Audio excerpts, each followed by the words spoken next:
السلام عليكم ورحمة الله وبركاته. الحمد لله وكفى وسلام على عباده الذين اصطفى. أما بعد فأعوذ بالله من الشيطان الرجيم. بسم الله الرحمن الرحيم. لن ينال الله لحومها ولا دماؤها ولكن يناله التقوى منكم. وقال النبي صلى الله عليه وسلم إن لصاحب الأضحية بكل شعرة منها حسنة، أو كما قال عليه الصلاة والسلام. اللهم صل على محمد وعلى آل محمد كما صليت على إبراهيم وعلى آل إبراهيم إنك حميد مجيد. اللهم بارك على محمد وعلى آل محمد كما باركت على إبراهيم وعلى آل إبراهيم إنك حميد مجيد. سبحانك لا علم لنا إلا ما علمتنا إنك أنت العليم الحكيم. سبحانك لا علم لنا إلا ما علمتنا إنك أنت العليم الحكيم. الحمد لله.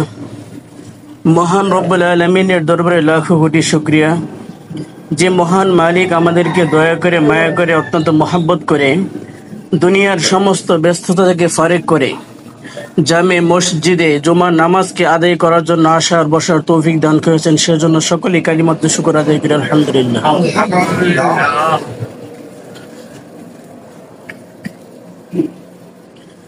মহান রব্বুল আলামিন মানব জাতিকে একমাত্র তারই ইবাদত করার জন্য সৃষ্টি করেছেন। তার মধ্যে কিছু ইবাদত রয়েছে ফরজ, কিছু ইবাদত রয়েছে ওয়াজিব। আল্লাহ রব্বুল আলামিনের আনুগত্য একনিষ্ঠভাবে আনুগত্য করার জন্যই বান্দাকে সৃষ্টি করেছেন। আল্লাহ রব্বুল আলামিন মানব জাতিকে কুরবানি দান করেছেন।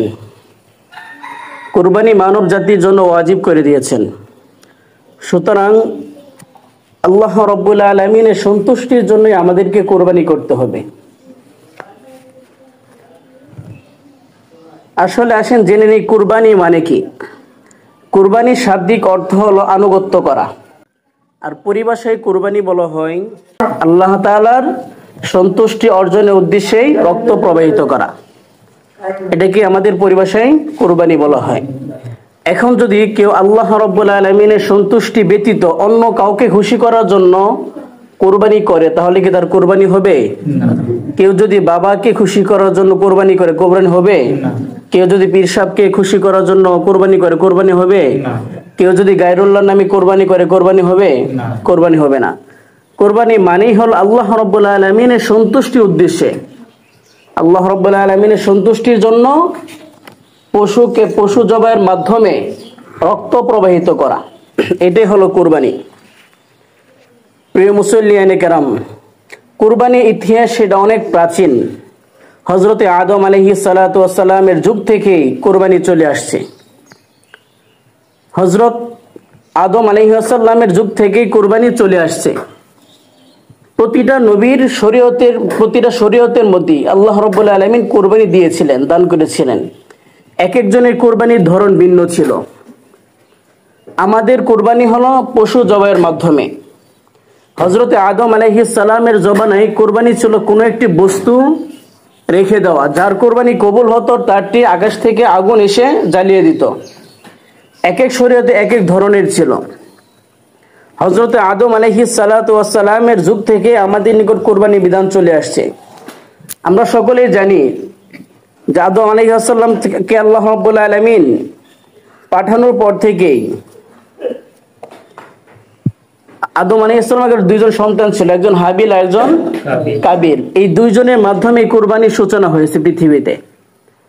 আল্লাহ তাআলা পবিত্র কোরআনুল কারীমের মধ্যে বলেন, ওয়াতলু আলাইহিম নাবা বুনাই আদম বিল হক। হে নবী, আপনি বলে দিন, অর্থাৎ হযরত আদম আলাইহিস সালামের দুই সন্তানের বৃত্তান্ত আপনি যথাযথভাবে বর্ণনা করুন। ইয করবা কুরবানান, তাদের উভয়ই কুরবানি করেছিল। ফাতুকুব্বিলা মিন আহাদিহিমা, তাদের একজনের কুরবানি কবুল হয়েছিল। ওয়ালাম ইয়াতাকাব্বাল মিনাল আখার, অপরজনের কুরবানি কবুল হয়নি। ক্বালা লা আকতুলান্নাক, এক ভাই বলল অবশ্যই আমি তোমাকে হত্যা করে ফেলব। ক্বালা ইন্নামা ইয়াতাকাব্বালুল্লাহু মিনাল মুত্তাকিন, অপর ভাই বললেন যে আল্লাহ রাব্বুল আলামিন মুত্তাকিনদের কুরবানি কবুল করেন। অর্থাৎ উক্ত আয়াতের মাধ্যমে আমরা জানতে পারি যে আদম আলাইহিস সালামের দুই সন্তান থেকে কুরবানির সূচনা হয়েছে। দুই সন্তানের নাম কি? একজনের নাম হাবিল আর একজনের নাম কাবিল। আল্লাহ রাব্বুল আলামিন আদম আলাইহিস সালামকে পৃথিবীতে আগমন করার পর থেকে তাদের মধ্যে সন্তান প্রজনন সৃষ্টি হয়। প্রতি বছর তাদের থেকে দুইজন করে সন্তান জন্মগ্রহণ করে, একজন কন্যা সন্তান আর একজন ছেলে সন্তান। একজন ছেলে সন্তান আর একজন কন্যা সন্তান, একসাথে দুইটা যমজ সন্তান জন্মগ্রহণ করেন। কিন্তু তখন যেহেতু হযরত আদম আলাইহিস সালামের সন্তানাদি ছাড়া অন্য কোনো সন্তান ছিল না, সুতরাং তাদের মাধ্যমে যে বংশ বিস্তার হবে এমন কোনো পদ্ধতি ছিল না। আর আমরা জানি যে ভাই বোনের মধ্যে সম্পর্ক, বিবাহ বন্ধনের সম্পর্ক হারাম, জায়েজ নেই। তখন আল্লাহ রাব্বুল আলামিন মানে একসাথে যে দুই সন্তান জন্মগ্রহণ করবে ভাই বোন, তাদেরকে আপন মানে সহোদর ভাই বোন হিসেবে গণ্য করা হতো। আর আগের তরফা দুইজন, পরের তরফা দুইজন, এমন তাদের মধ্যে সহোদর ভাই বোন গণ্য করা হতো না। তখন আল্লাহ রাব্বুল আলামিন তাদেরকে শরীয়তে মানে প্রয়োজনের খাতিরে শরীয়তে এতটুকু বৈধ করলেন যে আগের প্রজন্মের ছেলে এবং পরের প্রজন্মের মেয়ে, এবং আগের প্রজন্মের মেয়ে এবং পরের প্রজন্মের ছেলে, এভাবে তাদেরকে বিবাহ বন্ধনে আবদ্ধ করাতেন। তখন আল্লাহ রাব্বুল আলামিনের আদেশ ক্রমেই তাদেরকে বিবাহ বন্ধনের নিয়ম আসলো। কিন্তু হযরত আদম আলাইহিস সালামের দুই সন্তান হাবিল এবং কাবিল, হাবিল যখন জন্মগ্রহণ করে তখন তার সহোদর বোন যিনি ছিলেন তার নাম ছিল লিউজা, একটু কালো।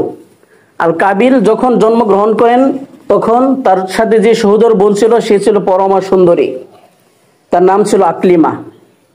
এখন নিয়ম অনুযায়ী হাবিলের সাথে আকলিমার বিবাহ হওয়ার কথা, আর কাবিলের সাথে লিউজা যে একটু কালো তার বিবাহ হওয়ার কথা। কিন্তু যখন আল্লাহ রাব্বুল আলামিন এই নিয়ম দিলেন, তারা মানতে রাজি ছিল না। কাবিল বলতেছে আমি সুন্দরী মেয়েকে বিয়ে করব, অর্থাৎ তার সাথে যে বোন জন্মগ্রহণ করেছেন সেই বোনকে সে বিবাহ করার জন্য পাগল পারা হয়ে গেল। হযরতে আদম আলাইহিস সালামের আদেশ তারা অমান্য করলো, সে মানলো না। না মানার কারণে আল্লাহ রাব্বুল আলামিন আদম আলাইহিস সালাম তাদেরকে একটি বিকল্প পদ্ধতি বের করে দিলেন যে তোমরা উভয়ে আল্লাহ রাব্বুল আলামিনের নামে কুরবানি করো, তোমাদের যার কুরবানি কবুল হবে তাকেই আকলিমার সাথে বিবাহ দেওয়া হবে। যেহেতু সুন্দরী, আমরা তো সবাই সুন্দরটাই চাই, ঠিক না? কালো দিকেও চায় না। তাদের মধ্যে এমন হলো যে কাবিল তার সহোদর বোনকে বিয়ে করতে চাইছিল, অথচ তার ভাগে এটা পড়ে না। হ্যাঁ, হাবিল কাবিল, হাবিল ছিল বড়, কাবিল ছিল ছোট। যে সুন্দরী নারী ছিলেন আকলিমা, সে ছিল কাবিলের সাথে জন্মগ্রহণ করছে, অর্থাৎ তারা সহোদর বোন ছিলেন। কিন্তু তার ভাগে যেটা পড়ছিল সে মানতে রাজি না। তখন এই আদম আলাইহিস সালামের নির্দেশে তারা উভয় কোরবানি করার জন্য প্রস্তুত হলো। কাবিল সে মানে ভুট্টা এগুলো চাষাবাদ করতো, গম ভুট্টা এসব চাষাবাদ করতো। সে যখন ভুট্টা ভুট্টাগুলো নেওয়ার পর সে মানে ছুলা জাতীয় ময়লা জাতীয় কিছু মানে একেবারে নিম্নমানের যেগুলো ভুট্টা আছে এগুলো সে আটি করে কোরবানির জন্য প্রস্তুত নিল। আর হাবিল সে পশু চড়াতো, সে একটি সুন্দর ভালো দুম্বা, রুষ্টপিষ্ট স্বাস্থ্য বিশিষ্ট দুম্বা আল্লাহ তাআলার নামে কোরবানি করার জন্য প্রস্তুত হলো। যখন তারা উভয় ভাই কোরবানি করার জন্য প্রস্তুত হলো, উভয়ই কোরবানি বস্তু এক ময়দানে রেখে আসলো। ঘটনার চক্রে দেখা গেল হাবিলের কোরবানি কবুল হলো, অর্থাৎ যে পশু রেখে আসলো তার কোরবানি কবুল হলো, আর কাবিলের কোরবানি কবুল হলো না। এখন কোরবানির বিধান অনুযায়ী যেহেতু আল্লাহ তাআলা হাবিলকে কবুল করেছেন আকলিমার জন্য, কাবিলকে না, তখন সে তাও মানতে রাজি না। তখন সে তাকে বলে উঠল, আমি অবশ্যই তোমাকে হত্যা করে ফেলবো, আমি তোমার এই বিচারে মানে এটা সন্তুষ্ট না, আমি তোমাকে অবশ্যই অবশ্যই হত্যা করব। ওইখান থেকে হত্যা কার্য শুরু হয়েছে। নারীর জন্য মানুষ জীবন দেয়, সম্পদের জন্য জীবন দেয়, টাকার জন্য, যশ খ্যাতির জন্য জীবন দেয়। ওই যে নারী থেকে ফিতনা শুরু হলো, মানুষ নারীর জন্য জীবন দিতে শুরু করলো। কাবিল সে তার বড় ভাই হাবিলকে হত্যা করে ফেললো। কাবিল বলল, যখন বলল আমি তোমাকে হত্যা করে ফেলবো, তখন হাবিল বলল, আমি তো আল্লাহ তাআলাকে সন্তুষ্টি করার জন্য ভালো বস্তু কোরবানি করেছি, আর তুমি তো আল্লাহকে সন্তুষ্টির জন্য কোরবানি করো নাই, বরং তুমি নকল কিছু জিনিসপত্র আল্লাহ তাআলার নামে কোরবানি করতে চেয়েছো। তুমি যদি ইখলাসের সাথে আন্তরিকভাবে আল্লাহকে খুশি করার জন্য কোরবানি করতে, তাহলে অবশ্যই আল্লাহ তাআলা তোমার কোরবানিকেও কবুল করতেন। সুতরাং উক্ত ঘটনা দ্বারা বোঝা গেল যে কোরবানি হলো অন্তরের নিয়ত, খালেস নিয়ত থাকতে হবে। যদি কেউ ভেজাল নিয়তে কোরবানি করে তাহলে তার কোরবানি কবুল হবে না। মুহতারাম হাজিরিন, এই ছিল প্রাচীন যুগ থেকে কোরবানি আসার ইতিহাস। বর্তমানে যখন আমরা যে গরু কোরবানি করি, গরু কোরবানি বিধান কোথা থেকে আসলো? আমরা সকলেই জানি যে আমাদের আদি পিতা হযরত ইব্রাহিম আলাইহিস সালাতু ওয়াস সালাম, ইব্রাহিম আলাইহিস সালাম থেকে আমাদের কোরবানির আওয়াজ চলে আসলো। আল্লাহ তাআলা পবিত্র কোরআনুল কারীমের মধ্যে বলেন, আল্লাহ তাআলা হযরত ইব্রাহিম আলাইহিস সালামকে স্বপ্নের মধ্যে দেখালেন, হে ইব্রাহিম, তুমি তোমার প্রাণপ্রিয় সন্তান, দীর্ঘ সাধনার পরে তুমি যে সন্তানকে পেয়েছো সেই সন্তানকে আমার নামে কোরবানি করো। আমরা সকলেই জানি হযরত ইসমাঈল আলাইহিস সালাতু ওয়াস সালাম, তিনি ইব্রাহিম আলাইহিস সালাম একবারে বৃদ্ধ বয়সে তিনি জন্মগ্রহণ করেছেন। আল্লাহ তাআলার কাছে অনেক কান্নাকাটি করার পর সর্বশেষ তিনি শেষ বয়সে বার্ধক্যে একটি সন্তান পেয়েছেন। সেই সন্তানকে আল্লাহ তাআলার নামে একের পর এক কত পরীক্ষার মধ্যে দিয়ে সম্মুখীন হয়েছেন। সন্তানকে দূরে মরুভূমির মধ্যে রেখে আসলেন, যেখানে কোনো পানি নাই, খাবার নাই। আবার এখানে আসলো কোরবানির বিধান, যে আপন সন্তানকে কোরবানি করার জন্য আল্লাহ তাআলা স্বপ্নে দেখালেন। তখন স্বপ্নে তিনি বাস্তবায়ন করার জন্যই হযরত ইসমাঈল আলাইহিস সালামকে বললেন, অর্থাৎ এটা কোরআনের মধ্যে আসছে। আল্লাহ তাআলা বলেন, قال يا بني إني أرى في المنام أني أذبحك فانظر ماذا ترى قال يا أبت افعل ما تؤمر ستجدني إن شاء الله من الصابرين। অর্থাৎ আল্লাহ তাআলা ইব্রাহিম আলাইহিস সালামকে ঘোষণা করে বললেন, হে ইব্রাহিম, ইব্রাহিম আলাইহিস সালামকে বললেন, তুমি তোমার সন্তানকে কোরবানির জন্য প্রস্তুত করো। ইব্রাহিম আলাইহিস সালাম এটা স্বপ্নে দেখা মাত্রই বললেন, ইয়া বুনাইয়া ইন্নী আরা ফিল মানাম আন্নী আযবাহুকা ফানজুর মাযা তারা। হে আমার প্রাণপ্রিয় সন্তান, আমি তো স্বপ্নের মধ্যে দেখলাম আমি তোমাকে জবাই করছি। ফানজুর মাযা তারা, অর্থাৎ এতে তোমার মতামত কি, তুমি কি বলো, তোমার মতামত কি, তোমার উদ্দেশ্য জানাও। সন্তান সাথে সাথে বলে উঠলেন, ক্বালা ইয়া আবাতি ইফআল মা তু'মার। হে বাবা, আপনাকে যা আদেশ করা হয়েছে স্বপ্নের মাধ্যমে আপনি তাই বাস্তবায়ন করুন। কেমন বাবার কেমন সন্তান! আল্লাহ তাআলা আদেশ, নবীদের স্বপ্ন হলো ওহী, নবীদের স্বপ্ন হলো ওহী। বাবা যখন সন্তানকে মানে এটা বললেন যে আমি তো স্বপ্নে দেখছি তোমাকে কোরবানি করতেছি, তোমার কি মতামত? সন্তান সাথে সাথে একটু বিলম্ব করলেন না, সাথে সাথে জবাব দিলেন, বাবা আপনাকে যা আদেশ করা হয়েছে আপনি তাই বাস্তবায়ন করুন। সাতাজিদুনি ইনশাআল্লাহু মিনাস সাবিরিন, অবশ্যই অবশ্যই আপনি আমাকে ধৈর্যশীলদের অন্তর্ভুক্ত পাবেন। মুহতারাম হাজিরিন, কোন ঘটনা আমরা সকলেই জানি, ঘটনা বলা মূল উদ্দেশ্য না, এখানে কি উদ্দেশ্য সেটা বলতেছি। সাথে সাথে সন্তানকে জবাই করার জন্য বাবা প্রস্তুত হয়ে গেল। সন্তানকে উপর করে শুয়াই দিল, অর্থাৎ মাথা নিচের দিকে আর পিঠ উপরের দিকে। বাবা যখন সন্তানের গলার উপর ঘাড়ের উপর ছুরি চালাবে তখন যেন সন্তানকে দেখে যেন মায়া না আসে। সন্তান আমরা বাবা সন্তানের সম্পর্ক একটু মায়া আসবেই। কুরবানির সময় যদি বাবার মধ্যে মায়া চলে আসে, জবাই করতে না পারে, এই জন্য বাবা চোখের মধ্যে ফিতা বেঁধে নিলেন আর সন্তানকে উপর করে নিলেন, যেন জবাইয়ের সময় সন্তানের চেহারাটা মুখের মধ্যে ভেসে না আসে, চোখের মধ্যে ভেসে না ওঠে। যখন জবাই করতে শুরু করলেন, আল্লাহ রাব্বুল আলামিনের আদেশে জান্নাত থেকে একটি দুম্বা পাঠিয়ে দিলেন। দুম্বা পাঠিয়ে আল্লাহ রাব্বুল আলামিন হযরতে ইব্রাহিম আলাইহিস সালামকে বললেন যে তুমি তোমার স্বপ্নকে বাস্তবায়ন করেছো, অর্থাৎ তোমাকে পরীক্ষা করেছিলাম তুমি তোমার সন্তানকে কতটুকু ভালোবাসো, নাকি আমার আদেশকে তুমি বেশি ভালোবাসো। অর্থাৎ এই ঘটনার মাধ্যমে বুঝতে পারলাম যে তুমি তোমার সন্তানকে বেশি ভালোবাসো নাই, তুমি আমাকেই বেশি ভালোবাসো, আমার নির্দেশকে পালন করার জন্যই তুমি তা করতে বাধ্য হয়েছো, সুতরাং তুমি তোমার পরীক্ষায় উত্তীর্ণ হয়েছো। মুহতারাম হাজিরিন, সেখান থেকে আমাদের কুরবানির বিধান চলে আসলো।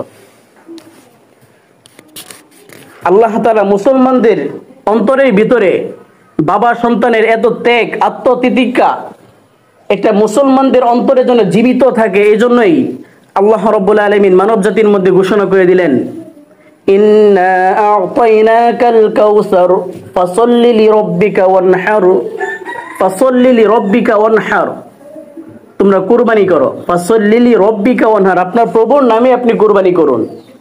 হযরত ইব্রাহিম আলাইহিস সালাতু ওয়াস সালামের মাধ্যমেই আমাদের গরু জবাইয়ের বিধান, কুরবানির বিধান চলে আসলো। মুহতারাম হাজিরিন, এখানে আল্লাহ রাব্বুল আলামিন ইব্রাহিম আলাইহিস সালামের মনের আকুতি দেখলেন, মনের উদ্দেশ্য কি, মনের নেক মাকসাদ ওইটা দেখলেন। আল্লাহ তাআলা এখানে অন্য কোনো কিছুই দেখেন নাই। এই জন্য আল্লাহ রাব্বুল আলামিন পবিত্র কালামুল্লাহ শরীফের মধ্যে ইরশাদ করে বলেন, লান ইয়ানালাল্লাহা লুহুমুহা ওয়ালা দিমাউহা ওয়ালাকিন ইয়ানালুহুত তাকওয়া মিনকুম, লান ইয়ানালাল্লাহা লুহুমুহা ওয়ালা দিমাউহা, আল্লাহ তাআলার নিকট পৌঁছে না গরুর রক্ত মাংস, ওয়ালাকিন ইয়ানালুহুত তাকওয়া মিনকুম, বরং তোমাদের মনের তাকওয়া কি, তোমাদের মনের নিয়ত কি, উদ্দেশ্য কি, ওইটাই আল্লাহ রাব্বুল আলামিনের নিকট পৌঁছে। গরুর কি রক্ত মাংস কোনো কিছু আল্লাহ তাআলার নিকট পৌঁছে না, পৌঁছায় কি আমাদের মনে উদ্দেশ্য, আমরা কি উদ্দেশ্যে নিয়ত করতেছি, সেই উদ্দেশ্যটা হলো বড় মাকসাদ। মুহতারাম হাজিরিন, এই তো হলো কুরবানির ইতিহাস, সংক্ষিপ্ত ইতিহাস। এখন কুরবানির গুরুত্ব কি? আল্লাহ তাআলা বলেন যে ফাসাল্লি লিরাব্বিকা ওয়ানহার, সূরা কাউসারের মধ্যে আমরা জানি এখানে আল্লাহ তাআলা আমাদেরকে যে আপনি আপনার প্রভুর নামে কুরবানি করুন। উক্ত আয়াতের মাধ্যমে আল্লাহ রাব্বুল আলামিন আমাদেরকে কুরবানি করার আদেশ দিয়েছেন। অপর এক হাদিসের মধ্যে হযরত আবু হুরায়রা রাদিয়াল্লাহু তাআলা আনহু থেকে বর্ণিত, আল্লাহ রাসূল সাল্লাল্লাহু আলাইহি ওয়াসাল্লাম তিনি বলেন, মান ওয়াজাদা সাআতান ফালাম ইযহি ফালাহু ফালা ইয়াফরাকান্না মুসাল্লানা ফালা ইয়াকরাবনা মুসাল্লানা, অর্থাৎ মান ওয়াজাদা সাআতান, যার সামর্থ্য আছে কুরবানি দেওয়ার মতো, ফালাম ইয়াযহি, অতঃপর সে কুরবানি করলো না, ফালা ইয়াকরাবনা মুসাল্লানা, সেজন্য আমাদের ঈদগাহের নিকটবর্তী না হয়। যার সামর্থ্য, কুরবানির সামর্থ্য থাকা সত্ত্বেও যে ব্যক্তি কুরবানি করলো না, সেজন্য আমাদের ঈদগাহের ধারে কাছেও না আসে, আল্লাহ রাসূল সাল্লাল্লাহু আলাইহি ওয়াসাল্লাম আমাদেরকে বলে দিয়েছেন। মুহতারাম হাজিরিন, এই তো ছিল কুরবানির গুরুত্ব। এখন আমরা যে কুরবানি করব, কি উদ্দেশ্যে কুরবানি করব? কুরবানি করার এক নম্বর উদ্দেশ্য হলো যে শর্তহীন আনুগত্য থাকতে হবে, অর্থাৎ আল্লাহ তাআলা বান্দাকে যেই কাজের জন্য আদেশ করেন তা একবারে দ্বিধাহীন, নির্দ্বিধায় পালন করতে হবে। আদেশটা আমার নিকট, আপনার নিকট পছন্দ হোক বা না হোক, আল্লাহ তাআলা আদেশ পালন করতেই হবে। তার বাস্তবতা হল হযরত ইব্রাহিম আলাইহিস সালাম, আল্লাহ তাআলা সন্তানকে কুরবানি করার জন্য বলেন, তিনি কোনো দ্বিধাদ্বন্দ্ব করলেন না, সন্তানও কোনো দ্বিধাদ্বন্দ্ব করলো না, পিতা পুত্র সাথে সাথে প্রস্তুত হয়ে গেল কুরবানি করার জন্য, আল্লাহকে রাজি খুশি করার জন্য।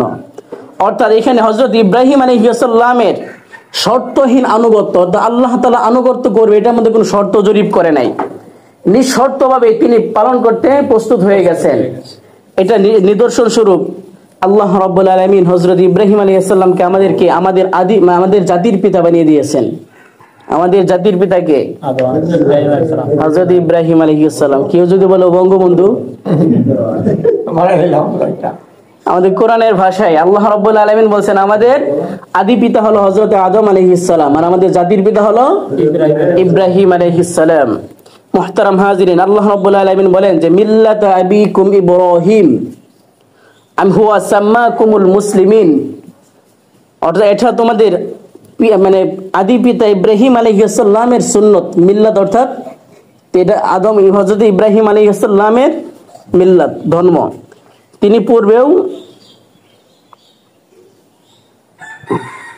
তিনি পূর্বে তোমাদের নামকরণ করেছেন মুসলিম, অর্থাৎ মিল্লাত আবিকুম ইব্রাহিম, তোমাদের আদি পিতা হলো হযরত ইব্রাহিম আলাইহিস সালাম। হুয়া সাম্মাকুমুল মুসলিমিন, এই মুসলিম নামকরণ তিনিই করেছেন। মুহতারাম হাজিরিন, আমরা বলছিলাম কুরবানির উদ্দেশ্য, এক নম্বর উদ্দেশ্য কি? শর্তহীন আনুগত্য, অর্থাৎ আল্লাহর আনুগত্য পালনের ক্ষেত্রে কোনো শর্ত থাকা যাবে না, যেমন প্রমাণ করেছেন হযরত ইব্রাহিম আলাইহিস সালাতু ওয়াস সালাম সন্তানকে কুরবানি করার মাধ্যমে। দুই নাম্বার হলো তাকওয়া অর্জন। দুই নাম্বার কুরবানির দ্বারা দ্বিতীয় উদ্দেশ্য হলো তাকওয়া অর্জন, যেন আল্লাহ রাব্বুল আলামিনের ভয় আমাদের অন্তরে লালন করতে পারি, যেন আমাদের তাকওয়া তৈরি হয়। কুরবানির দুই নাম্বার উদ্দেশ্য হলো তাকওয়া অর্জন। আল্লাহ তাআলা বলেন পশু জবাইয়ের মাধ্যমে আল্লাহ রাব্বুল আলামিনের তাকওয়া অর্জন হয়, এটা আল্লাহ রাব্বুল আলামিনের নিকট অধিক প্রিয়। আল্লাহ তাআলা বলেন লা ইয়ানালুল্লাহু লুহুমুহা ওয়ালা দিমাউহা ওয়ালাকিন ইয়ানালুহুত তাকওয়া মিনকুম, অর্থাৎ আল্লাহ তাআলা বলতেছেন আমার নিকট তোমাদের গরুর পশুর গোশত এবং রক্ত কোনো কিছুই পৌঁছে না, বরং পৌঁছে তোমাদের মনের তাকওয়া। তাহলে উক্ত আয়াত দ্বারা প্রমাণ হলো যে আমাদের কুরবানি করার উদ্দেশ্য কি? আমাদের তাকওয়া, মনের তাকওয়া। আমাদের তাকওয়াটাই আল্লাহ রাব্বুল আলামিন বেশি না, আমাদের তাকওয়াটাই তিনি খেয়াল করবেন, রক্ত মাংস কোনো কিছুই পৌঁছবে না। তিন নম্বর উদ্দেশ্য হলো যে আল্লাহ তাআলা শ্রেষ্ঠত্ব ঘোষণা করা, কুরবানি করার মাধ্যমে আল্লাহ তাআলা শ্রেষ্ঠত্ব ঘোষণা করা। আল্লাহ তাআলা তিনি বলেন কাযালিকা সাখখারাহা লাকুম লিতুকাব্বিরুল্লাহা আলা মা হাদাকুম ওয়া বাশশিরিল মুহসিনিন। আল্লাহ তাআলা বলেন ওয়া কাযালিকা সাখখারাহা লাকুম, আমি দুনিয়ার যত বস্তু আছে সমস্ত কিছুকে তোমাদের অধীনস্থ করে দিয়েছি, অর্থাৎ তোমাদের জন্য সহজ করে দিয়েছি। লিতুকাব্বিরুল্লাহা, যেন তোমরা আল্লাহ রাব্বুল আলামিনের তাকবীর, আল্লাহ তাআলার বরত্ব স্বীকার করতে পারো। আলা মা হাদাকুম, কেননা তিনি তোমাদেরকে হেদায়েত দিয়েছেন। ওয়া বাশশিরিল মুহসিনিন, আর মুহসিন যারা সৎকর্ম পরায়ণশীল ভালো মানুষ তাদেরকে আপনি সুসংবাদ দান করুন। তাহলে তিন নাম্বার উদ্দেশ্য হলো আল্লাহ তাআলা শ্রেষ্ঠত্ব ঘোষণা করা, অর্থাৎ কুরবানির মাধ্যমে আল্লাহ তাআলা শ্রেষ্ঠত্ব ঘোষণা করা হয়। চার নাম্বার, কোরবানি করার চার নাম্বার উদ্দেশ্য হলো ত্যাগ করার মহান পরীক্ষা, অর্থাৎ আমি যে কোরবানি করতেছি আমার সম্পদ নষ্ট হচ্ছে, আমার থেকে সম্পদ যাচ্ছে না কোরবানি করার মাধ্যমে, এটা একটা পরীক্ষা। অর্থাৎ আমি যে ত্যাগ করতেছি, এই ত্যাগ করা, কোরবানির চার নম্বর উদ্দেশ্য হলো ত্যাগ স্বীকার করা, ত্যাগ করার পরীক্ষা। আল্লাহ তাআলা তিনি বলেন ওয়ালা নাবলুওয়ান্নাকুম বিশাইইম মিনাল খাউফি ওয়াল জু' ওয়া নাকসিম মিনাল আমওয়ালি ওয়াল আনফুসি ওয়াস সামারাত ওয়া বাশশিরিস সাবিরিন। আল্লাহ তাআলা বলেন আমি তোমাদেরকে মাঝে মধ্যে ওয়ালা নাবলুওয়ান্নাকুম বিশাইইম মিনাল খাউফ, কোন সময় ভয় ভীতির মাধ্যমে, ওয়াল জু' এবং তোমাদেরকে ক্ষুধার মাধ্যমে, ওয়া নাকসিম মিনাল আমওয়ালি ওয়াল আনফুস, তোমাদের মাল এবং তোমাদের জানের ক্ষতির মাধ্যমে আমি তোমাদেরকে পরীক্ষা করব। অর্থাৎ আল্লাহ তাআলা আমাদের ভয়, দারিদ্র এবং সম্পদ এবং জীবনের ক্ষয়ক্ষতির মাধ্যমে আল্লাহ তাআলা আমাদের পরীক্ষা করেন। অনেকে বিপদের মধ্যে পড়ে অনেক টাকা নষ্ট হয়ে যায়, এটা কি আল্লাহ তাআলার পরীক্ষা। কারণ আল্লাহ তাআলা বলেন তোমাদের কিছু সম্পদ ক্ষতির মাধ্যমে, ক্ষয়ক্ষতির মাধ্যমে আমি তোমাদের পরীক্ষা করব। আমরা অসুস্থ হইলে তো কত ঘাটতি হয়, ঠিক না? এটা আল্লাহ তাআলা একটা পরীক্ষা। ঠিক তেমনি ভাবে কেউ যদি না খাইয়া থাকে, ক্ষুধার্ত থাকে, তাহলে এটা আল্লাহ তাআলার পরীক্ষা। কেউ ভয় পাইছে, এই ভয়টা আল্লাহ তাআলা একটা পরীক্ষা। কারণ আল্লাহ তাআলা বলছেন আমি অবশ্যই তোমাদেরকে ভয়, দারিদ্র এবং সম্পদ এবং জীবনের ক্ষয়ক্ষতির মাধ্যমে তোমাদেরকে পরীক্ষা করব। আমরা যে কুরবানি করি এটা আল্লাহ রাব্বুল আলামিনের কাছে সম্পদের একটা পরীক্ষা, সম্পদের একটা পরীক্ষা। অর্থাৎ আমরা যে সম্পদ ব্যয় করতেছি আল্লাহ রাব্বুল আলামিনের দরবারে, এই এই মন মানসিকতা তৈরি করা। 4 নাম্বার উদ্দেশ্য কি বলছিলাম, যে ত্যাগ করার মন মানসিকতা, ত্যাগ করার পরীক্ষা, যে আমরা কোরবানি করতেছি আল্লাহ তাআলার জন্য, এটা একটা ত্যাগ। মুহতারাম হাজিরিন, এখন আসুন জেনে নেই যে কোরবানি করলে কি লাভ আছে, কোরবানি করলে কি ফায়দা। আল্লাহ রাসূল সাল্লাল্লাহু আলাইহি ওয়াসাল্লাম তিনি বলেন, মা আমিলা আদামিয়ুন মিন আমালিন ইয়াওমান নাহরি আহাব্বা ইলাল্লাহি মিন ইহরাকিদ দামি মিন ইহরাকিদ দাম। অর্থাৎ কোরবানির দিন যত আমল আছে, সমস্ত আমলের চাইতে সবচেয়ে বেশি আল্লাহ তাআলার নিকট সেটা হলো ইহরাকিদ দাম, রক্ত প্রবাহিত করা। অর্থাৎ কোরবানির দিন যত আমল আছে, সমস্ত আমলের চাইতে আল্লাহ তাআলার নিকট সবচেয়ে বেশি প্রিয় কি? রক্ত প্রবাহিত করা, অর্থাৎ কোরবানি করা। এটা হলো কোরবানির ফজিলত। আরেকটা ফজিলত যে আল্লাহ রাসূল সাল্লাল্লাহু আলাইহি ওয়াসাল্লাম বলেন, ইন্না লিসাহিবিল উযহিয়াতি বিকুল্লি শা'রাতিন মিনহা হাসানা। অর্থাৎ যে ব্যক্তি কোরবানি করলো, কোরবানি দাতার পশুর প্রতিটি পশমের বিনিময়ে তাকে একটি করে নেকি লেখা হয়।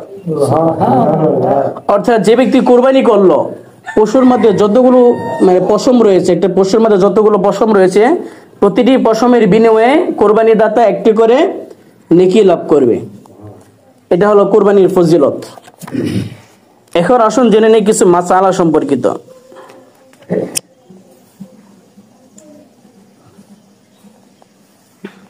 কোরবানি কাদের উপর ওয়াজিব? কার উপর কোরবানি করা ওয়াজিব? প্রাপ্ত বয়স্ক আকেল বালেগ, আকেল বালেগ প্রত্যেক নরনারী যে জিলহজ মাসের 10 তারিখ থেকে নিয়ে, অর্থাৎ জিলহজের 10 তারিখ ফজর থেকে নিয়ে 12ই জিলহজ সন্ধ্যা পর্যন্ত যার নিকট নেসাব পরিমাণ, মানে প্রয়োজনে অতিরিক্ত নেসাব পরিমাণ মালের মালিক হবে, তার উপর কোরবানি করা ওয়াজিব। অর্থাৎ প্রাপ্ত বয়স্ক এবং সুস্থ মস্তিষ্ক, প্রাপ্ত বয়স্ক হতে হবে এবং সুস্থ মস্তিষ্ক হতে হবে এমন প্রত্যেক নরনারীর উপর যদি ঈদের দিন সকাল থেকে, অর্থাৎ জিলহজের 10 তারিখ থেকে সকাল থেকে নিয়ে শুরু করে 12ই জিলহজের সন্ধ্যা পর্যন্ত কারো নিকট প্রয়োজনের অতিরিক্ত সম্পদ থাকে, তাহলে তার উপর কোরবানি করা ওয়াজিব। এখন প্রয়োজনের ক্ষেত্রে কি কি বলি? টাকা পয়সা, সোনা রূপা।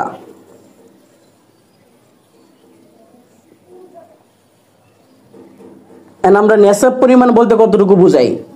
নেসাব পরিমাণ দ্বারা উদ্দেশ্য হলো যে 7.5 ভরি স্বর্ণ এবং 52.5 তোলা রূপা। কারণ নিকট যদি 7.5 ভরি স্বর্ণ এবং 52.5 তোলা রূপা পরিমাণ সম্পদ থাকে, তাহলে তার উপর কোরবানি করা ওয়াজিব।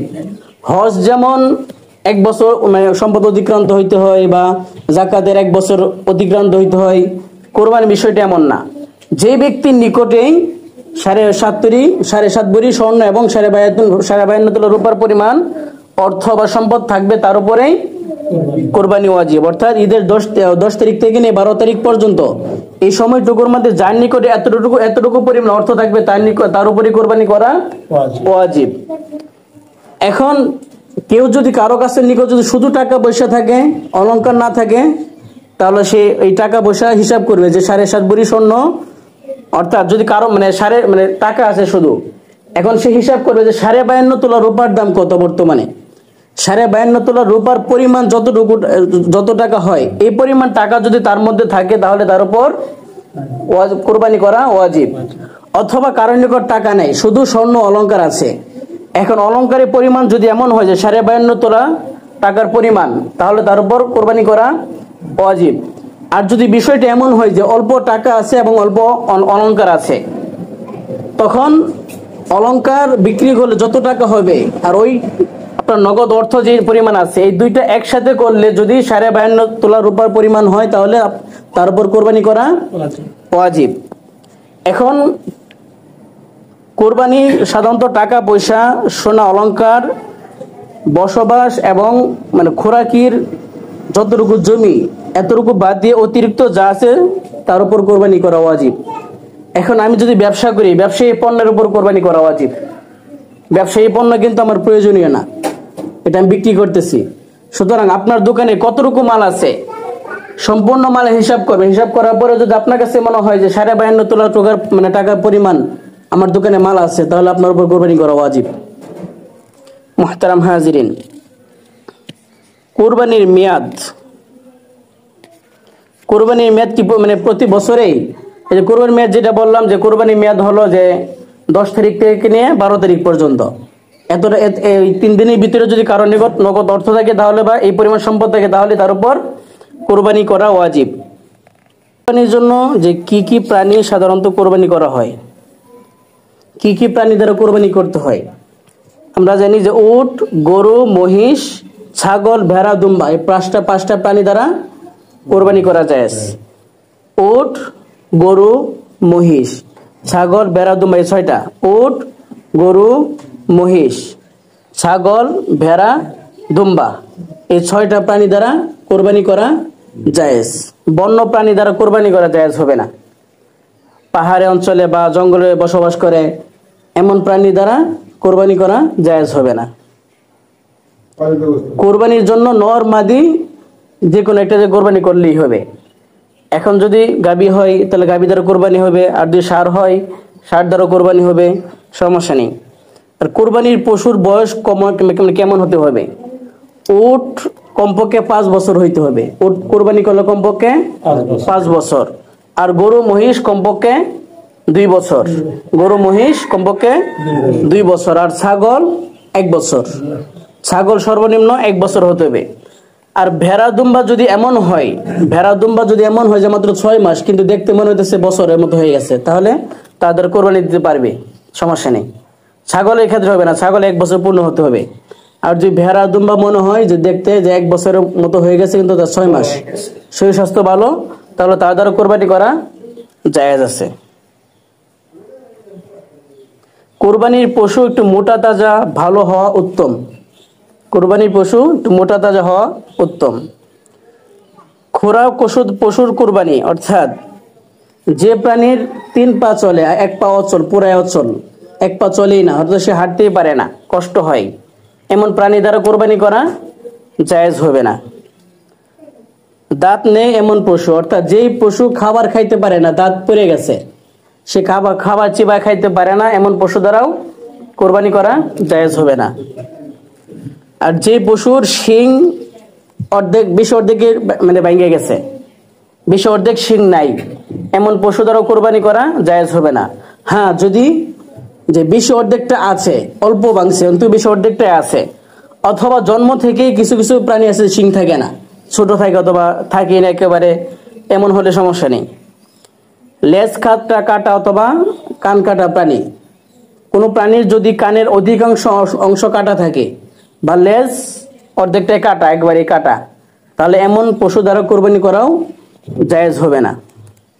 অন্ধ পশু একেবারে অন্ধ হয়ে গেছে, অর্থাৎ সে দেখতেই পারে না, রাস্তায় এদিকে যায় ওদিকে, যদি এমন হয় তাহলে এমন পশু দ্বারাও কোরবানি করা জায়েজ হবে না। একটা প্রাণী যদি গর্ভবতী হয় তাহলে তা জবাই করা জায়েজ আছে। গর্ভে প্রাণীটাও যদি জীবিত থাকে তাহলে ওইটাও জবাই করতে হবে, ওইটা অন্য কিছু করা যাবে না। তবে উত্তম হলো যদি গর্ভপাতের সময় কাছাকাছি হয়, এমন গর্ভবতী যে করে নিকটবর্তী কিছুদিন গেলেই গর্ভপাত হবে, যদি এমন হয় তাহলে এমন প্রাণী দ্বারা কোরবানি না করাটাই ভালো।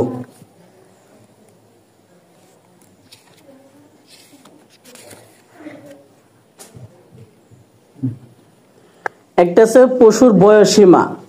একটা পশুর দেখা যায় বয়স হয়েছে কিন্তু শরীর স্বাস্থ্য একটু হালকা, দেখতে মনে হইতেছে না যে বয়স হয়েছে, কিন্তু যদি গরুর মালিক যদি বলে যে না, সে যদি স্বীকারোক্তি দেয় যে না এটা 1 বছর পূর্ণ হয়েছে, অর্থাৎ গরুর বয়স পূর্ণ হয়েছে কিন্তু শরীর হালকা থাকার কারণে মনে হইতেছে না যে পূর্ণ হয়েছে, তাহলে ওই বিক্রেতা এই মালিকের কথাই ধরতে হবে, অর্থাৎ তার দ্বারা কোরবানি করা জায়েজ হবে।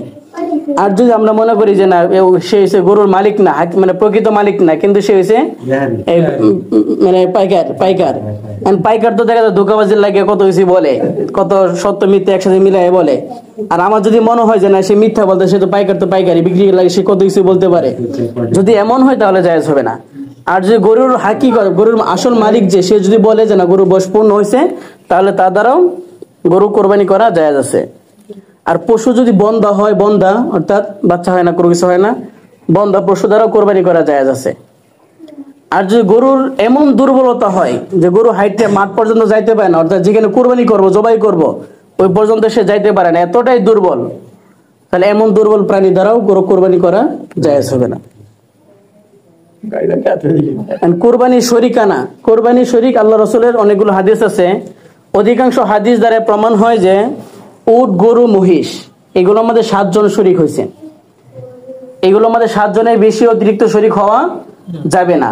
যদি কম হয় তাহলে সমস্যা নেই, কম হইলে সমস্যা নেই, কিন্তু 7 জনের অধিক কোরবানি করা যাবে না। আর ছাগল আর ভেড়া, মহিষ এগুলোর মধ্যে একজনেই শরিক হইতে হবে, একজনের বেশি হলে জায়েজ নেই। আর শরিকানা কোরবানির মধ্যে যদি কোনো ব্যক্তির অধিকাংশ টাকায় হারাম থাকে, মনে রাখবেন, ভালোভাবে শুনেন, আপনি 7 জন শরিক হয়েছেন, 7 জন শরিকের মধ্যে একজন শরিকের টাকা যদি হারাম থাকে তাহলে 7 জনের কোরবানি বরবাদ, কারো কোরবানি হবে না, বুঝছেন? কেউ হারাম টাকা তো আপনি বুঝতেই পারেন, সুদির টাকা, ঘুষের টাকা, অন্যের কাছ থেকে মাইরিয়ে আনে জোর করে আনছে টাকা, এমন ব্যক্তির টাকা যদি হয়, আপনি যদি মনে করেন যে এটাই আসল, মানে তার হাকি, মানে আসল টাকা না, তার কষ্টের টাকা না, তার হারাম টাকা দিয়ে সে কোরবানি দিচ্ছে, তাহলে আপনার সাথে শরিক করার কারণে আপনাদের 6 জনের কোরবানি বরবাদ, কারো কোরবানি হবে না। সুতরাং কোরবানির ক্ষেত্রে যে আপনারা যারা টাকা দিবেন খুবই সতর্ক, যাদেরকে শরিক নেবেন এটাও খুবই সতর্ক। মাসালার বিষয়ে বলতেছি, আপনাদের আমাদের বর্তমান জমানা যদি যে আগুন দিয়ে পোড়ায় দিত বিধান ছিল, কোরবানি যারটা কবুল হবে তারটা আকাশ থেকে আগুন দিয়ে পোড়ায় দিত। আমাদের কোরবানির নিয়ম যদি এমন থাকতো যে যার কোরবানি কবুল হবে আকাশ থেকে পোড়ায় দিত, তাহলে কয়জনের এটা যে কবুল হয় আল্লাহু আলাম, আল্লাহই ভালো জানেন। আমাদের ভিতরে যে কতটুকু হালাল আছে, কতটুকু আছে একমাত্র আল্লাহই তাআলা ভালো জানেন। এমন যদি হয়তো আমরা সমাজের মধ্যে মুখ দেখাইতে পারতাম না, সমাজের সবাই তাকে ঠাট্টা করতো, হেনস্থা করতো, আল্লাহ তাআলা এটা বন্ধ করে দিচ্ছেন আলহামদুলিল্লাহ। আমরা দুর্বল, আমরা পারি না, এমন পরীক্ষা, কঠিন পরীক্ষা আল্লাহ তাআলা আমাদেরকে দেয় নাই। সুতরাং খেয়াল রাখবেন, কারো টাকা যেন হারাম টাকা না হয়। আপনি কষ্টের টাকা দিয়ে কোরবানি দিচ্ছেন, একজনের টাকার কারণে যেন আরো 6 জনের কোরবানি নষ্ট না হয়ে যায়। আরেকটা হয়েছে যে আপনি 7 জন মিলে কোরবানি দিতেছেন, কিন্তু কোরবানি দেওয়ার ক্ষেত্রে একজনের মনে মনে নিয়ত আছে সমাজের মধ্যে চলতেছি, কিন্তু কোরবানি না দিলে মানুষ বলবে কি, অথবা মেহমান আসতেছে, আত্মীয় স্বজন নতুন আত্মীয় করতেছি, কোরবানি না দিলে তারা কইব কি, কোরবানি গোশত দরকার আছে। এই যে আপনি আত্মমর্যাদার ভয়ে যদি কোরবানি দেন, কোরবানি হবে না। আর যদি আপনি গোশত খাওয়ার ভয়ে, যে সবাই গোশত খাইবো, আমার ঘরে গোশত আসবো না, কেমন এটা, আমি একটু লজ্জিত হমু, যে এমন উদ্দেশ্য থাকে, তাহলে কারো কোরবানি হবে না। যে 7 জন শরিকের মধ্যে যদি একজনের মনে কোনো গরমিল থাকে, বেজাল থাকে এমন, তাহলে আপনি বাকি 6 জনের কোরবানি হবে না। সুতরাং আমরা যেহেতু কোরবানি করব, টাকা তো কোরবানি করতেই আছি, টাকা তো যাইতেই আছে, সুতরাং অন্তরটাকে একবার খালেজ করে ফেলি, মনটাকে একবার খালেজ, যে আল্লাহ কত টাকা খরচ হয়, তোমাকে খুশি করার জন্য আমি কোরবানি দিয়েছি। সুতরাং গরু মানে এই কি জানি, মানে কোরবানি যেহেতু দিতেই আছি, সুতরাং মন থেকে একবারে খালেজ নিয়তের জন্য কোরবানিটা হয়। সকলে চেষ্টা করবো ইনশাআল্লাহ, কারোর মধ্যে যেন অন্য কোনো গরমিল বা অন্য কোনো উদ্দেশ্য না থাকে। আল্লাহ তাআলা আমাদেরকে খালেজ ভাবে সঠিক নিয়তে সুন্দরভাবে কোরবানি করার তৌফিক দান করুন। আরো